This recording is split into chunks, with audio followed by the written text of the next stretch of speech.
Salut à tous, bienvenue dans Écho de l'Ogre, le podcast dédié à l'univers de Kaamelott.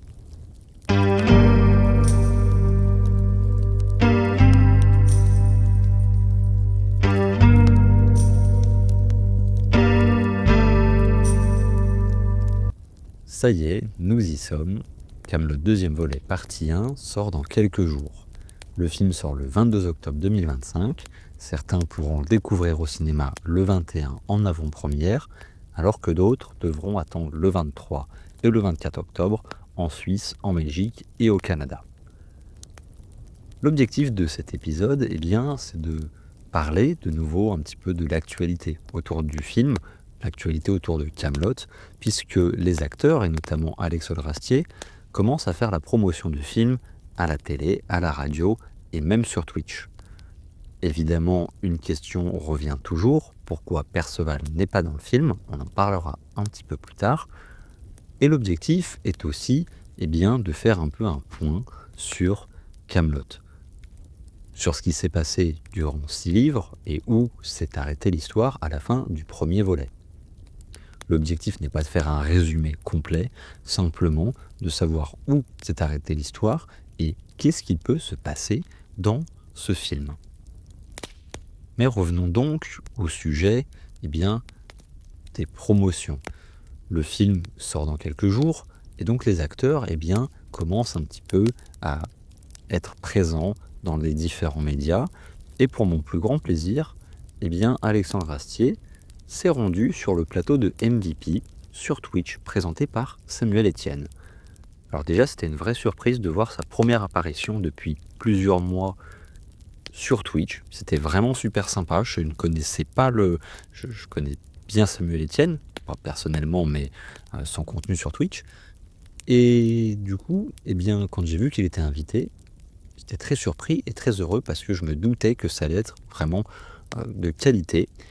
L'interview s'est passée, alors il parlait un petit peu de tout, surtout un petit peu, l'objectif était de faire le CV de Alexandre Astier, et à la fin de l'épisode, forcément les internautes dans le chat ont pu poser des questions, et une question est revenue toujours, où est Perceval? Je m'attendais à ce que Astier botte en touche, qu'il ne réponde pas. Samuel Etienne lui a même dit qu'il avait le droit à un joker pour ne pas répondre. Mais contre toute attente, il a répondu rapidement, très simplement et très sainement que si Perceval n'était pas dans le film, tout simplement, c'était parce que Franck Pittiot avait pris la décision de ne pas revenir. Un peu coup de tonnerre, je vous avoue, je ne m'attendais pas à ce qu'il réponde. Alors, on avait déjà eu un retour d'un ami de Pittiot disant que il avait lu le scénario et qu'il avait décidé de ne pas revenir, mais ce n'était pas vraiment officiel. Mais là, c'était dit, ça y est, c'est sorti. À chaque fois que Alexandre Astier se présente sur un plateau, que ce soit à la radio ou à la télé, cette question revient toujours et il donne toujours la même réponse, c'est que Pittiot n'est pas revenu, mais ça ne veut pas dire que c'est la fin du personnage de Perceval. Au contraire, ça a poussé Astier à revoir son scénario, son écriture et ce qu'il prévoyait pour Perceval. Il a même donc dit que il préférait peut-être la version qu'il a écrite maintenant plutôt que celle qu'il avait avant. Donc on le sait, on ne verra pas Franck Pittiot interpréter Perceval dans les prochains films. Mais celui-ci, interagit pas mal sur les réseaux sociaux, je le vois sur Instagram principalement, et j'avoue ne pas vraiment comprendre ses réactions. Tout d'abord via une animation faite par une IA, où il dit « Sire, vous ne pouvez pas dissocier Perceval de Franck Pittiot, sans lui, je suis comme un Bernard l'ermite sans carapace ».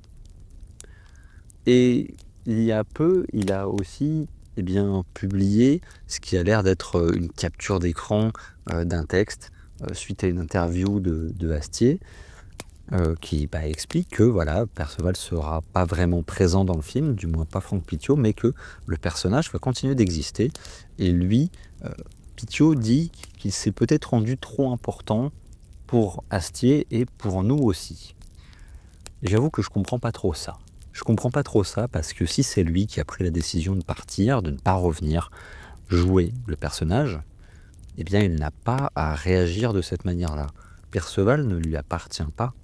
Perceval ne lui a jamais appartenu. Il l'interprète très bien, il l'a interprété pendant 20 ans, avec des coupures évidemment, mais sur 20 ans. Et s'il a décidé, eh bien, de ne pas reprendre le rôle, il ne faut pas qu'il s'étonne que Astier continue son histoire, poursuive son œuvre, et ne pourrait pas se contenter de dire non, bon, bah, il n'y a plus Perceval, il n'y a plus Perceval, on s'arrête là. Et donc j'ai un peu de mal avec ces réactions, je le trouve peut-être même un peu piquant, mais bon, voilà, c'est comme ça. Je pense qu'on doit se faire à l'idée que nous ne reverrons plus Perceval interprété par Petiot. C'est malheureux parce que c'est un personnage que j'aime beaucoup, j'aimais beaucoup son interprétation. Il a vraiment joué dans le fait que j'apprécie Kaamelott. C'est vrai que dès le premier visionnage, Perceval, c'est un personnage que j'ai beaucoup aimé. Mais c'est comme ça, comme le dit très bien Astier, c'est une œuvre qui évolue avec le temps, certains partent, certains reviennent. Eh bien, on le sait, pour les 2 prochains films, ce sera comme ça. Je trouve aussi un peu dommage que, à chaque fois que les acteurs sont présents sur un plateau, l'une des seules questions qui revient, c'est pourquoi est-ce que Perceval n'est pas là. Ça montre à quel point, certes, il a marqué par son interprétation et par le personnage, mais je trouve ça un petit peu dommage, voilà, que ce soit souvent et trop souvent l'élément central des interviews. Voilà un peu pour cette partie-là. Sinon, eh bien, si on essaye un petit peu de faire un point sur là où en est l'histoire, pour essayer un petit peu de vous remémorer les choses, histoire que vous ayez toutes les cartes en main, pour apprécier le film, je l'espère, à sa juste valeur. Eh bien, si on résume un peu les choses, simplement, Arthur, roi de Bretagne, est élu des dieux pour mener à bien la quête du Graal. Il est pour ça équipé d'Excalibur, que lui seul a réussi à retirer du rocher, a fondé Kaamelott, une table ronde, et est chargé de guider les chevaliers vers la lumière, vers la quête du Graal. Durant toute la série, c'est quelque chose qui va s'avérer être très compliqué, parce que les chevaliers en question n'ont pas vraiment le sens de la chevalerie, sont plutôt préoccupés par d'autres choses, d'autres par certains par un amour secret, d'autres par la nourriture, d'autres par les banquets, d'autres par la guerre. Bref, on va y découvrir un Arthur Pendragon dépressif, malheureux dans son couple, un couple où il ne fait que de se prendre la tête, un mariage qu'il n'a jamais consommé.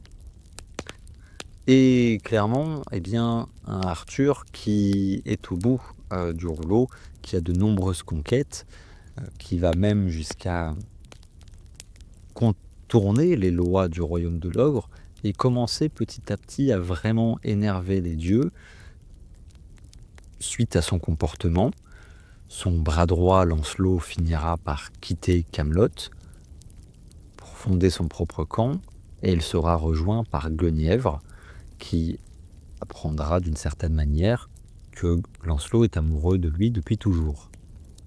Arthur va procéder à un échange d'épouses, contourner donc les lois, énerver un petit peu plus les dieux, et les choses vont aller en s'aggravant avec le temps. Un personnage va finir par apparaître, Méléagant, qui va pousser Lancelot dans ses retranchements alors qu'il est complètement à bout suite à ses excès on va dire, émotionnels. Arthur va quitter la femme avec laquelle il est pour retrouver Guenièvre, la sauver des mains de Lancelot qui s'est avéré être un petit peu instable mentalement.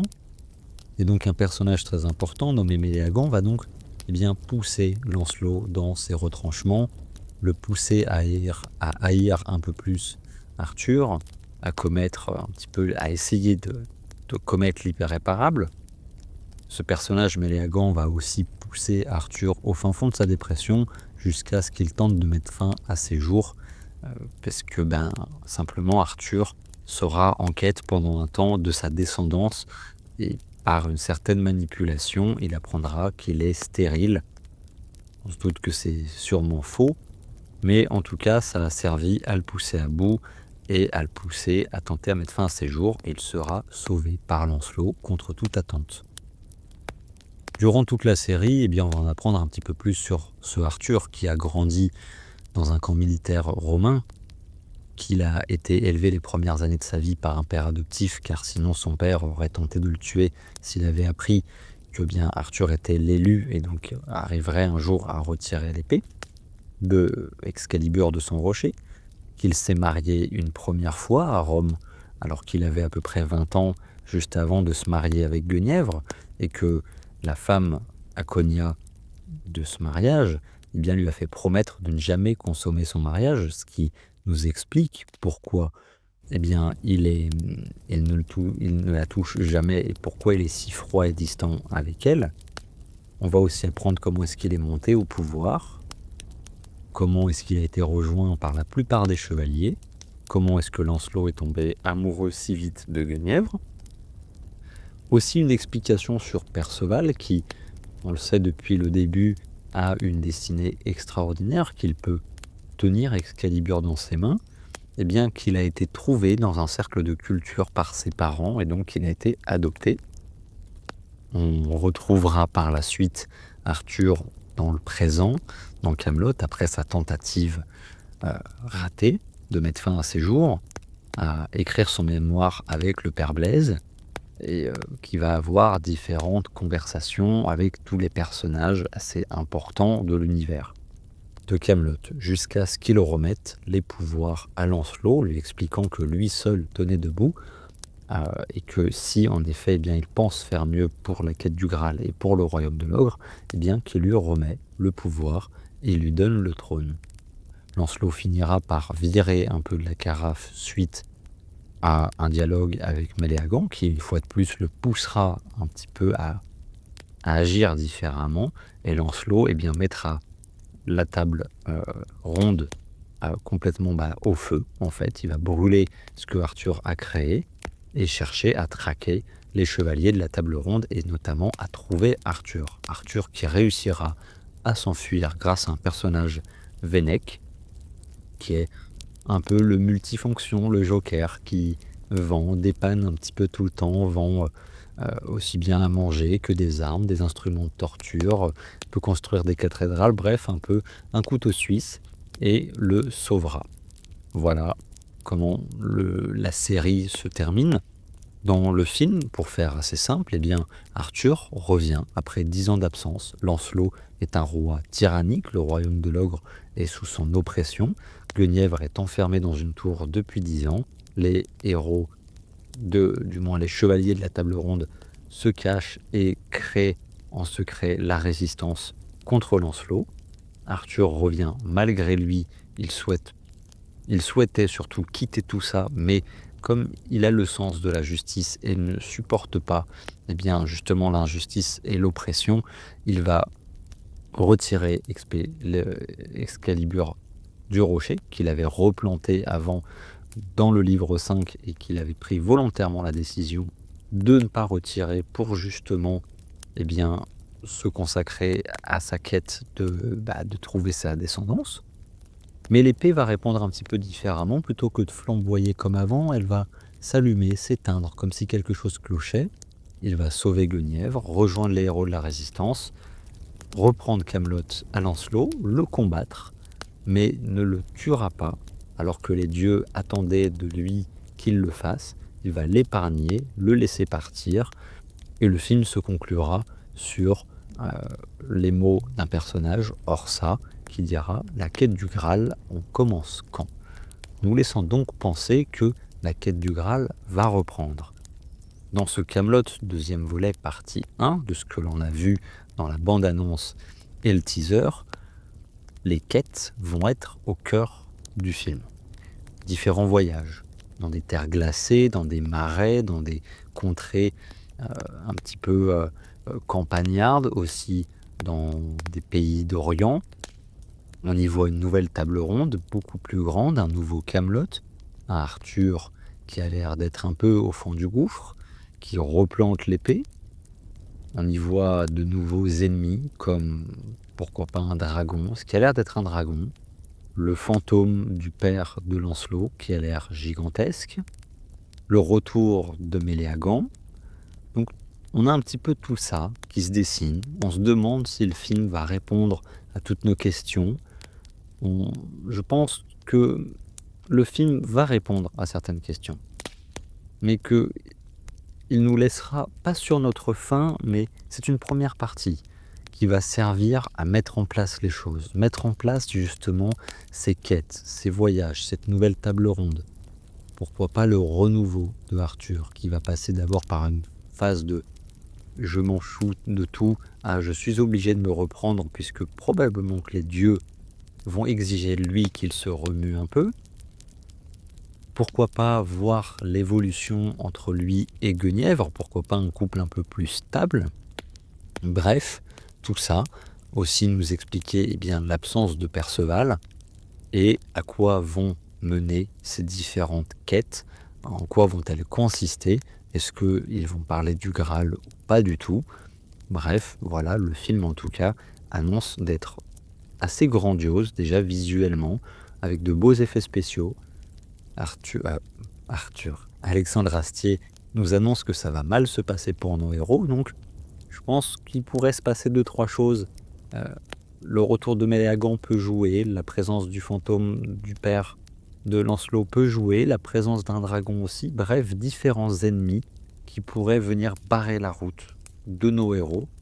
En tout cas, de ce que l'on a vu dans la bande-annonce, les dialogues ont l'air de faire un peu penser à ce que l'on avait dans les premières saisons, un petit peu, pas trop, mais retrouver un petit peu cette touche humoristique un peu piquante. En tout cas, ça promet. Voilà, ça promet de faire bouger les choses, ça c'est sûr. Vous le savez, j'ai très hâte de voir le film au cinéma. J'ai la chance de pouvoir aller voir le film en avant-première le 21 octobre. Je n'ai pas regardé l'extrait qui est sorti, qui dure à peu près 2 minutes, qui a l'air d'être une conversation entre Arthur et le jurisconsulte. J'ai pas voulu la regarder parce que, comme je l'ai déjà dit, je trouve qu'on a déjà eu assez d'éléments comme ça, entre le teaser, les affiches, la bande-annonce, la publication de la tracklist de la bande originale. Voilà, j'ai pas forcément envie d'en voir plus. J'ai très hâte, vraiment, de voir ce qu'ils nous ont réservé, de voir aussi ce que Alexandre Astier a composé pour le personnage de Perceval. J'avoue que ce qu'il a dit dans ses dernières interviews m'intrigue beaucoup et j'ai très très hâte de voir ce que ça va donner. Vous vous en doutez, derrière, ensuite, à la sortie du film, je vais sortir pas mal d'épisodes qui vont en parler. L'objectif ne va pas être de spoiler, pas du tout même. Je prévois de sortir un épisode où je vous donne mon avis sans spoil et un avec spoil. Et évidemment, dans les prochaines semaines, prochains mois, on parlera beaucoup du film.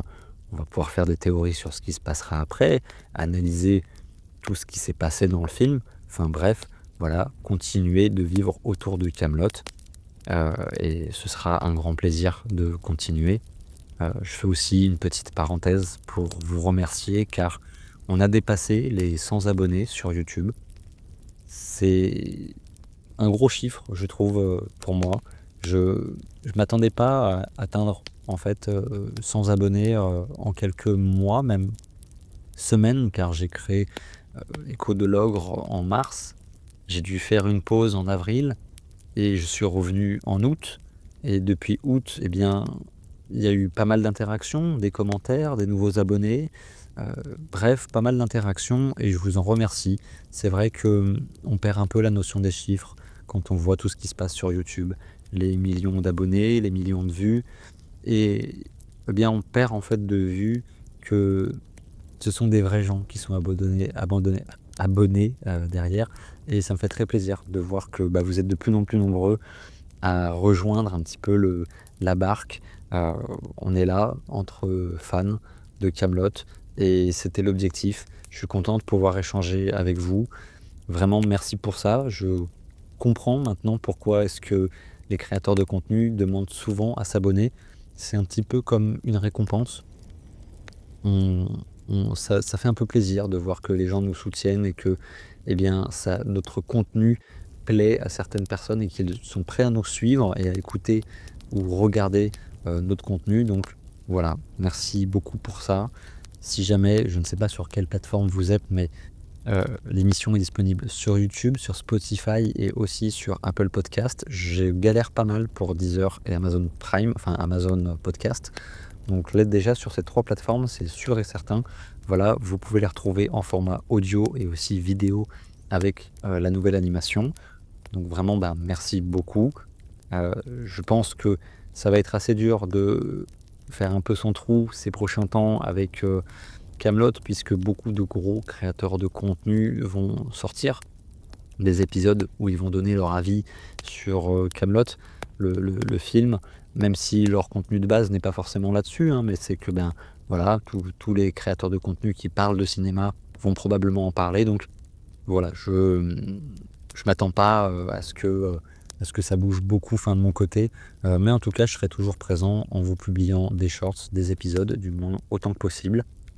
Il me reste plus qu'à vous souhaiter de découvrir le film, eh bien, soit seul, soit avec vos proches, amis, famille, de passer un bon moment. Si vous attendez autant le film que moi, eh bien, voilà, faites attention de ne pas vous faire spoiler si vous n'y allez pas à l'avant-première. Je vous souhaite simplement d'aller bien, prenez soin de vous, passez une belle journée, une belle nuit. C'était Lucas de École Logre et je vous dis à très bientôt pour parler de Kaamelott. Ciao.